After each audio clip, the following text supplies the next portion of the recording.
இன்று பிறந்தநாள் காணும் இனிய உள்ளங்களின் நல்ல எண்ணங்கள் வெற்றி பெற்றிட MDBfixer சேனலின் இனிய பிறந்தநாள் நல்வாழ்த்துக்கள். MDBfixer சேனலை இது வரைக்கும் நீங்கள் சப்ஸ்கிரைப் பண்ணாமல் இருந்தீங்கன்னா சப்ஸ்கிரைப் பண்ணுங்கள், லைக் பண்ணுங்கள், ஷேர் பண்ணுங்கள் மற்றும் கமெண்ட்ஸ் பண்ணுங்கள். மறக்காமல் பெல் ஐக்கானை கிளிக் பண்ணி ஆல் கொடுங்க. அப்போ தான் அடுத்தடுத்து போகிற வீடியோ உங்களுக்கு நோட்டிஃபிகேஷனில் வரும். இப்போ இந்த வீடியோவில் பஜாஜ் மீடியா டேபிள் ஃபேன் சர்வீஸ்க்கு வந்துருக்குங்க. இது சுத்தமாக தொடச்சி விட்டு என்ன ப்ராப்ளம்னு பார்க்கலாம். இப்போ வந்து பார்த்திங்கன்னா இது சுத்தமாக தொடச்சாச்சுங்க. இப்போ ஆன் பண்ணோம்னா இந்த லோடர் போய் கோரில் மோதுதுங்க. ஹம்மிங் சவுண்டு தான் வருது. எந்த ஒரு பாயிண்ட்டுக்குமே ரன் ஆகலை. புஷ்ஷு போயிருக்குன்னு நினைக்கிறேன். அதனால் வந்து பார்த்திங்கன்னா மேலே இருக்கிற கவரை கழட்டிட்டு ஃபேன் ரெக்கையை கழட்டிட்டு இப்போ வந்து பார்த்திங்கன்னா எம்டி லோடில் செக் பண்ணி பார்க்கலாம். ராடெல்லாம் சுற்றுதுங்க, லைட்டாக ஷேக் இருக்குது, பார்க்கலாம். இப்போ சுற்றி விட்டாலும் சுற்றலைங்க.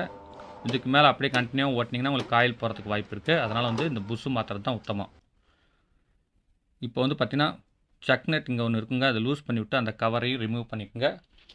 ஃபேன் டாப்பில் இருக்கிற ஆக்சிலேஷன் நாப்பை இருக்கிற ஸ்க்ரூ ரிமூவ் பண்ணுங்கள். ரிமூவ் பண்ணிட்டு அந்த நாபை இழுத்திங்கன்னா அதுவும் வந்துடுங்க. அதுக்கு அடுத்தது ஃபேனை வந்து திருப்பி விட்டு இந்த லாக் 4 இருக்குங்க, அது கவனமாக தள்ளுங்க, உடஞ்சிடாமல் தள்ளி விட்டு பேக் கவரை கழட்டிக்குங்க. என்னுடைய சேனலுக்கு இப்போ தான் ஃபஸ்ட்டு வரீங்கன்னா மறக்காமல் சப்ஸ்கிரைப் பண்ணுங்கள்.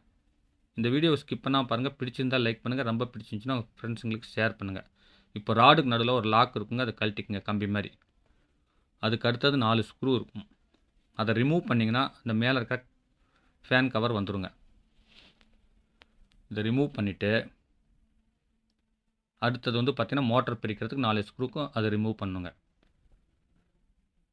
இந்த ராட் ஷேக் எப்படி இருக்குதுன்னு பாருங்கள் ஃபுல்லாக ஷேக் ஆகுது. இந்த மாதிரி ஷேக் ஆகிறதுனால தான் இந்த மாதிரி வந்து மோட்டர் சுத்தாமல் இப்படியே போய் ஜாம் ஆகி ஹம்மிங் சவுண்ட் மாதிரி வருங்க. இந்த 4 ஸ்க்ரூ ரிமூவ் பண்ணிக்கோங்க. அடுத்து கீழே ஆக்சிலேஷன் பிளேட்டு ரிமூவ் பண்ணிக்கோங்க. என்னுடைய சேனலில் இந்த ஃபேன் சர்வீஸ் வீடியோ இல்லாமல் வீட்டு உபயோகப் பொருட்கள் சர்வீஸ் வீடியோ, கைவினை பொருட்கள் செய்கிறது, பிவிசி பைப்ஸ் சம்மந்தப்பட்ட வீடியோஸ், பிவிசி பைப் தயாரிக்கிற videos, RO service, electronics videos, சமையல் வீடியோஸ், அடுத்து வந்து பார்த்திங்கன்னா மைக்ரோவேவ் ஓவன் சமையல் வீடியோஸ்னு எக்கச்சக்கமாக அப்லோட் பண்ணியிருக்கேன். எல்லாமே யூஸ்ஃபுல்லாக இருக்கும், மறக்காமல் போய் பாருங்கள். இப்போ இந்த 4 ஸ்க்ரூவும் ரிமூவ் பண்ணிட்டு மார்க் பண்ணிக்கோங்க. மார்க் பண்ண தேவையில்ல, இருந்தாலும் மார்க் பண்ணுறது நல்ல விஷயம். இப்போ ஆக்சிலேஷன் பிளேட்டை ரிமூவ் பண்ணிவிட்டு பேக் சைட்லேருந்து மெல்ல இழுங்க. ஒயர் வந்து கட் ஆகிடக்கூடாது. இது புஷ் தான் கம்ப்ளைண்ட்டுங்கும் பொழுது அதெல்லாம் நோண்டிட்டு இருக்க தேவையில்லைன்னு சொல்லிட்டு நான் வந்து பார்த்திங்கன்னா அப்படியே காயில் இருக்கவே ஒயர்லாம் ரிமூவ் பண்ணாமல் லோடர் கழட்டுறேன். இப்போ வந்து பார்த்திங்கன்னா ராடு தேய்மானமாக இருக்கான்னு பார்த்தா ராடு தேய்மானம் இல்லைங்க, புஷ்ஷில் மட்டும்தான் ஷேக் இருக்குங்க. புஷ்ஷு நல்லா தேஞ்சிருக்கு. இதுக்கு காரணம் வந்து பார்த்திங்கன்னா ரக்கை சரியில்லைனா கூட உங்களுக்கு புஷ்ஷு தேய்க்கிறதுக்கு வாய்ப்பு இருக்குங்க. ரக்கை வந்து ரொம்ப ஹெவியாக போட்டுருவாங்க, பேலன்ஸ் இல்லாமல் போனாலும் தேயும். இந்த மாதிரி திருப்பி விட்டு திருப்பி வச்சு தட்டுங்க. அந்த புஷ்ஷில் தட்டினீங்கன்னா இந்த புஷ்ஷு வந்துடுங்க. இந்த புஷ்ஷு தனியாக போட்டு பார்க்கலாம் எந்த அளவுக்கு ஷேக் இருக்குன்னு. பாருங்கள் பயங்கரமாக ஷேக் இருக்குங்க. இந்த புஷ்ஷு புதுசு வாங்கி மாற்றணுங்க. இது பிராஸ்லையும் எம்எஸ்லையும் கிடைக்குது. இப்போ எனக்கு எம்எஸ்சில் தான் வீட்டில் இருந்தது, அதனால் எம்எஸ்ஸே போட்டுறேன். இந்த காயிலில் வந்து பார்த்திங்கன்னா இந்த இடத்துல வந்து பார்த்திங்கன்னா சால்ட்ரின் கொடுத்து நல்லா ஹெவியாக கொடுத்துருக்காங்க. அடுத்து வந்து பார்த்திங்கன்னா இது டெம்பரேச்சர் கண்ட்ரோல்னு கொடுத்துருக்காங்க. ஃபேன் ரொம்ப ஹீட் ஆகும்பொழுது அது ஆட்டோமேட்டிக்காக கட் ஆஃப் ஆகுங்க. கொஞ்சம் நேரம் கழிச்சு அதே ஆன் ஆகிடும். இந்த மாதிரி இந்த கண்ட்ரோல் இருக்கனால ஃபேன் காயில் போகாது. நிறைய ஃபேன் பிராண்டடில் இந்த மாதிரி கொடுத்துருக்காங்க. இதுதான் இந்த சிஸ்டம். இப்போ வந்து புது புஷ்ஷு போட்டு பார்க்குறேன். பாருங்கள் கச்சிதமாக பக்காவாக இருக்குங்க. இப்போ இந்த இடத்துல 3 சைடு 3 லாக் இருக்குங்க. அதை நெம்பி விட்டு லைட்டாக நெம்புங்க. ரொம்ப நெம்பினீங்கன்னா கட் ஆகிறதுக்கு வாய்ப்பு இருக்குது. மேலே இருக்கிற அந்த புஷ் கவரை கழட்டுங்க. கழட்டினீங்கன்னா அதில் பாருங்கள் ஒரு காட்டன் வாஷர் இருக்கும், அது போயிடுச்சுங்க. இதுதான் வந்து அந்த புஷ்ஷை அழுத்தி பிடிக்கிற கிளிப்பு. இப்போ புது புஷ்ஷு அந்த இடத்துல கரெக்டாக உட்கார வச்சுக்கோங்க. உட்கார வச்சுட்டு அந்த கிளிப்பை மேலே போட்டுவிட்டு இந்த மாதிரி ஸ்பாஞ்ச் இருந்துச்சுன்னா 4ஆக மடக்கி அந்த கப்பில் வச்சுருங்க. வச்சு விட்டு இருந்த மாதிரியே ப்ரெஸ் பண்ணி விட்டு அந்த லாக்கை வந்து மறுபடியும் கட்டிங் பிளேட்லையோ அல்லது ஒரு போல்ட்லேயோ தட்டினீங்கன்னா அந்த புஷ்ஷை கிரிப்பாக பிடிச்சிக்குங்க. அவ்வளோதாங்க, சிம்பிள் இந்த புஷ்ஷு மாற்றுறது. இந்த மாதிரி 4 பக்கமும் கட்டை கீழே உதவு கொடுத்து தட்டணுங்க. தட்டி விட்டு ஒரு திருப்பி எடுத்து அந்த சென்டரில் இருக்க ஹோல்ஸை வந்து நீங்கள் சரி பண்ணிக்கங்க. ஏன்னா ஃபுல்லாக அடைச்சிருக்குல்ல அதனால். அல்லது அதே சைஸ் போல்ட் இருந்துச்சுன்னா கூட அந்த ஓட்டையை போட்டிங்கன்னா போதுமானது. போட்டு விட்டு அதில் வந்து பார்த்திங்கன்னா தேங்காய் எண்ணெய் கொஞ்சம் அப்ளை பண்ணிக்கோங்க. நல்லா அது ஊறுற மாதிரி போட்டு விட்ருங்க. இது தாங்க அந்த புஷ்ஷுக்கு வந்து பார்த்திங்கன்னா தேய்மானமாகாமல் இந்த ஈரத்தன்மையோடு இருக்குங்க. அடுத்து பேக் சைடு வந்து புஷ்ஷு நல்லாவே இருக்குங்க. அதனால் வந்து பார்த்திங்கன்னா தேங்காய் எண்ணெய் மட்டும் விட்டுறலாம். விட்டுட்டு கரெக்டாக ஃபிட்டிங் பண்ணுங்கள். ஒயரை வெளியே இழுத்துட்டு ஃபிட்டிங் பண்ணிவிட்டு ஃபஸ்ட்டு வந்து பார்த்திங்கன்னா லோடர் மாற்றிக்குங்க. லோடர் எடுத்து மாட்டிக்குங்க.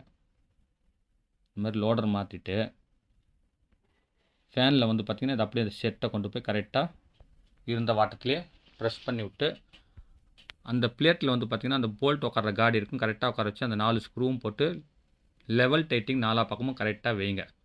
மாற்றி டைட் வச்சிங்கன்னா உங்களுக்கு ஃபேன் சுற்றுற அந்த ஸ்பிண்டில் வந்து பார்த்திங்கன்னா டைட் ஆகிறதுக்கு வாய்ப்பு இருக்குது. கவனமாக நீங்கள் டைட் வைங்க. இந்த மாதிரி டைட் வச்சு விட்டு முன்னாடியும் பின்னாடியும் கொஞ்சம் ஆயில் அப்ளை பண்ணிக்கங்க. அப்ளை பண்ணிட்டு கொஞ்சம் கையில் ஃப்ரீயாக சுற்றி விட்டு பாருங்கள். சுற்றலைன்னா கூட பரவாயில்ல, மோட்டர் ஆன் பண்ணிவிட்டு கையில் சுற்றி விட்டிங்கன்னா ஓரளவுக்கு ஸ்லோவாக சுற்றி அப்புறமே வந்து பார்த்திங்கன்னா பிக்கப் ஆகிடுங்க. அதுக்கப்புறமே சரியாக போயிடும். இப்போ வந்து பார்த்திங்கன்னா கையில் பிடிச்சாலும் நிற்கலை, பயங்கரமான லோடு கெப்பாசிட்டி இருக்குங்க. கெப்பாசிட்டர் ப்ராப்ளம் இல்லை. இது லோடு கெப்பாசிட்டி இல்லைன்னா நீங்கள் கெப்பாசிட்டர் மாற்றணுங்க. கெப்பாசிட்டர் என்ன எம்எஃப்டின்னு பாருங்கள், 2 அல்லது 2.5 எம்எஃப்டி இருக்கும், அதை பார்த்து மாற்றிக்குங்க. இப்போ பேக் சைடு வந்து பார்த்திங்கன்னா ஆக்சிலேஷன் கப்பை கழட்டினீங்கன்னா உள்ளே வந்து பார்த்திங்கன்னா ட்ரை ஆகிருக்கும் கிரீஸு. அதுக்கு வந்து பார்த்திங்கன்னா நல்ல தரமான கிரீஸை கொஞ்சம் அப்ளை பண்ணிவிட்டு அதுக்கப்புறம் ஃபிட்டிங் பண்ணிங்கன்னா உங்களுக்கு பேக் சைடு கப்பு இந்த இருக்கிற வாஷர், அதாவது அந்த புஷ் இருக்குது பார்த்திங்களா, அந்த புஷ் வந்து தேய்மானம் ஆகாதுங்க. இப்போ கிரீஸ் அப்ளை பண்ணிட்டு கொஞ்சமாக தேங்காய் எண்ணெய் விட்டுக்குங்க. இப்போ வந்து பார்த்திங்கன்னா கிரீஸ் வந்து 4 பக்கம் சுத்தம் பொழுது உங்களுக்கு கொஞ்சம் இலகுவாக இருக்கிறதுக்கோசரம் 4-5 சொட்டு தேங்காய் எண்ணெய் விட்டுட்டு நீங்கள் பழையபடியாக டைட் வச்சுக்கோங்க.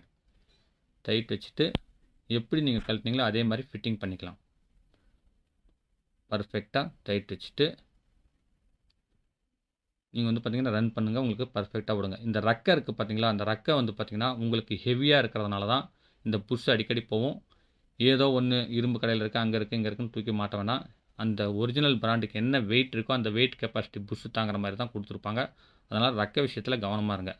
புஷ்ஷை மாற்றிட்டு மீண்டும் வந்து பார்த்திங்கன்னா ஏதோ இருக்கிற இரும்பு ரக்கை, அலுமினிய ரக்கை ஸ்ட்ராங்காக இருக்குன்னு போட வேணாம். அதில் பிளாஸ்டிக் ரக்கை இருந்தால் பிளாஸ்டிக் ரக்கை போடுங்க, அலுமினிய ரக்கை இருந்தால் அலுமினிய ரக்கை போடுங்க. இப்போ ராடில் அந்த லாக் மாட்டி விட்டு நீங்கள் வந்து பார்த்திங்கன்னா அந்த ஃபேன் ரக்கையை மாட்டிக்குங்க. இதுலேயே வந்து பார்த்திங்கன்னா சில பேர் என்ன பண்ணாங்கன்னா வீட்டில் பழைய ஃபேன் இருந்துச்சுன்னா அது அலுமினிய ரக்கை எடுத்து போடுவாங்க. அப்படி போடும்பொழுது உங்களுக்கு மீண்டும் மீண்டும் புஷ்ஷு போகிறதுக்கு வாய்ப்பு இருக்குங்க. நல்லா டைட் வச்சுட்டு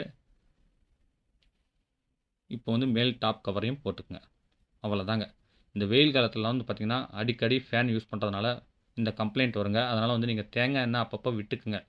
உங்களுக்கு இந்த மாதிரி தெரியலனா கூட பரவாயில்லைங்க, ரக்கையை கழட்டி விட்டு தொடச்சி விட்டு கொஞ்சம் தேங்காய் எண்ணெய் விட்டு போட்டிங்கன்னா உங்களுக்கு இந்த புஷ் கம்ப்ளைண்ட் அவ்வளோ சீக்கிரம் ஆகாதுங்க. இப்போ பாருங்கள், பர்ஃபெக்டாக ரன் ஆகுது, பயங்கர ஸ்பீடாக ஓடுது, காற்றும் பர்ஃபெக்டாக வருதுங்க. இந்த வீடியோ எல்லாமே என்னுடைய சேனலில் எக்கச்சக்கமான வீட்டு உபயோகப் பொருட்கள் சர்வீஸ் வீடியோ அப்லோட் பண்ணியிருக்கேன். அதையும் போய் பாருங்கள், எல்லாத்துக்குமே யூஸ்ஃபுல்லாக இருக்கும். இந்த வீடியோ பிடிச்சிருந்தால் லைக் பண்ணுங்கள், ரொம்ப பிடிச்சிருந்துச்சுன்னா உங்கள் ஃப்ரெண்ட்ஸுங்களுக்கு ஷேர் பண்ணுங்கள். மீண்டும் அடுத்த வீடியோவில் சந்திக்கும் வரை உங்களிடமிருந்து விடைபெறுவது உங்கள் எம். தௌலத் பாஷா. வணக்கம்.